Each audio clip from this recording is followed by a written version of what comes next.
positions of the hands. What you've got to remember, what Ching taught me was when you move on to the next, that sounded really pretentious, sorry about that. What Ip Man taught his students, or Ip Ching taught his students was, when you turn, your position of your centre is here. Now I see a lot of people turn and stay on their centre line, okay, they stay here. We talked about this, and that's all well and good if you're really, really good and no one can get past your hands. But the reality of any punch is I want to be out of the way. Whatever I do, I want to be out of the way before I do anything else. So for example, if I do a bong sal, I'm putting my weight on my jom, this side, my structure this side. So there's my bong sal. So my centre line that was here is now going towards my opponent, but it's here. It's this position down here. But it does the same the opposite side. So it can travel all the way over to there. So then when I come back to face, my centre line is smack bang down the middle again.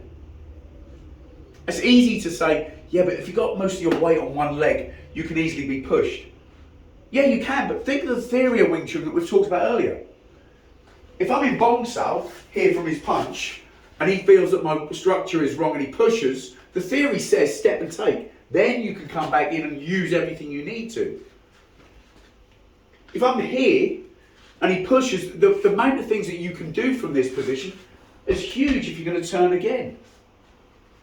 It's very easy for people who don't understand Wing Chun to criticise Wing Chun and say that it shouldn't be here and it shouldn't be there. It's great. Have your opinions. They're all the same as everyone else's. Opinions are like arseholes. Everyone's got one and they're all full of shit. Okay, so it's as simple as this. As he punches, I've taken the position, taken the angle, that the punch, the direction of the punch, I'm out of the way of it. Because if my bong sal goes wrong and I'm staying there, it's going to get through.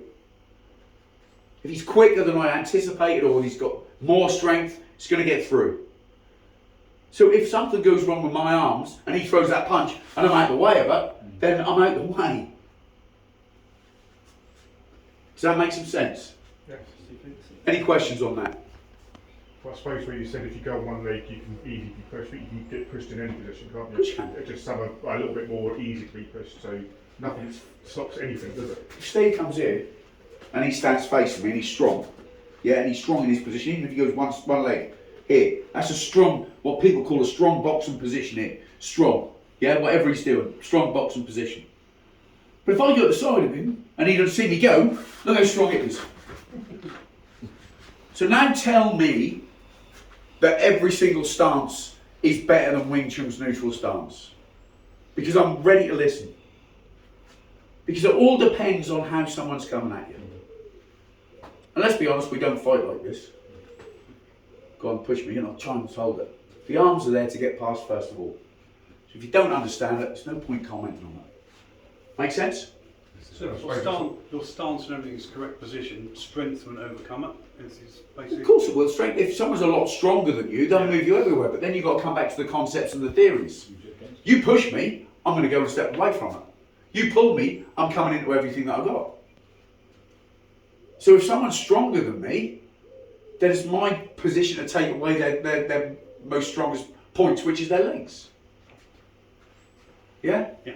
So even within boxing, the ones who are really good have got really good footwork, and the people who just stand there and never very good at No, boxing. not necessarily. There's been a lot of good boxers who just plodded along. I mean, Hagler didn't move a lot at all. He was a southpaw. Hagler didn't move, and he was powerful, and he moved his head a lot, but he didn't really move his feet that much. He wasn't a dancer. You know what I mean? Where Rayland will just dance and throw a few little pitter-patter punches, whereas Hagler was always ready to bang and launch punches. But he still would have pivoted to follow his opponent. Yeah, of course It's he would. exactly like you're Yeah. saying. You wouldn't just stand there. No, well, you get to the side. pivot around to get your Same as opponent. Wing Chun.